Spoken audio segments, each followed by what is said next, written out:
శ్రీమాత్రే నమః. ఈ 3 వస్తువులను ఇంట్లోకి తీసుకురాకండి. వాస్తుశాస్త్రం నియమాలను అనుసరించి ఇల్లు నిర్మాణం చేసుకున్నప్పటికీ ఇంట్లో కూడా వాస్తు నియమాలను పాటించాల్సిన అవసరం ఉంది. అలా ఇంట్లో వాస్తు నియమాలను పాటించకపోతే అనేక ఇబ్బందులొస్తాయని, ఆర్థికంగా తీవ్ర పరిస్థితులను ఎదుర్కోవాల్సి వస్తుందని, ఫలితంగా బతుకు బజారున పడుతుందని చెప్తున్నారు. అందుకే మనకు తెలిసి తెలియకుండా చేసే దోషాల విషయంలో జాగ్రత్తగా ఉండాలని హెచ్చరిస్తున్నారు. చాలామంది తెలిసి తెలియక చేసే పొరపాట్ల వల్ల భారీ నష్టాన్ని చవిచూస్తూ ఉంటారు. అయితే అటువంటి పొరపాట్లకు కొన్ని వస్తువులను ఇంటికి తీసుకురావడమే కారణంగా మారుతుంది. వాస్తు ప్రకారం మన ఇంట్లో పెట్టుకోకూడని కొన్ని వస్తువులను తెచ్చి ఇంట్లో పెట్టుకుంటే ఆ ఇల్లు వినాశనాన్ని చూస్తుంది. ఇక ఎటువంటి వస్తువులను ఇంట్లోకి తీసుకురాకూడదు అనే విషయాలను గురించి ఈరోజు ఈ వీడియోలో చూసి వివరంగా తెలుసుకుందాం. అంతకంటే ముందు ఈ వీడియో కనుక మీకు నచ్చినట్టయితే లైక్ చేయండి, షేర్ చేయండి. అలాగే మరెన్నో ఇలాంటి ఆధ్యాత్మిక విషయాల కోసం మన ఛానల్ని సబ్స్క్రైబ్ చేసుకోండి. ఇంకా విషయంలోకి వెళ్తే, ఆ రంగులాల కంటే ఎత్తైన దేవుడి విగ్రహాలను ఇంట్లోకి తీసుకురాకూడదు. శాస్త్రం ప్రకారం ఆ రంగులాల కంటే ఎక్కువ ఎత్తున విగ్రహాలను ఇంట్లో పెట్టుకోవడం వల్ల ఏ చిన్న తప్పు జరిగినా ఆ కుటుంబమే నాశనమయ్యే ప్రమాదం ఉంటుంది.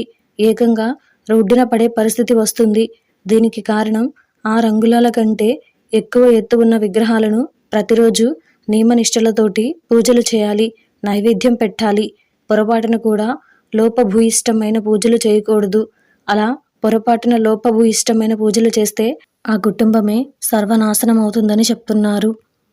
మరొకటి, శాలిగ్రామాలను పొరపాటును కూడా ఇంట్లో పెట్టుకోకూడదు. శాలిగ్రామం నేపాల్లోని గండకీ నది నుండి ఉద్భవించేటటువంటి రాయి. ఈ రాయి చాలా శక్తివంతమైనది. ఆకర్షణీయంగా, అందంగా, నునుపుగా మెరుస్తూ, తాబేలు నోరు తెరుచుకున్నట్టుండి శ్రీ మహావిష్ణువు శేషసాయిగా ఉండి దర్శనమిచ్చేటటువంటి రాళ్ళు శాలిగ్రామాలు. పొరపాటును కూడా విష్ణువు యొక్క ప్రతిరూపంగా పరిగణించబడే శాలిగ్రామాలను ఇంటికి తెచ్చుకోకూడదు. ఒకవేళ ఇంటికి తెచ్చుకుంటే కఠినమైన నియమనిష్టలను పాటించాలి. ఈ నియమాలను పాటించకపోతే ఆ వ్యక్తి యొక్క అదృష్టం నశించిపోతుంది. తీవ్రమైన కష్టాలను ఎదుర్కోవాల్సి వస్తుంది. పొరపాటును కూడా ఇంట్లో పెట్టుకోకూడని మరొకటి ముళ్ళ చెట్టు.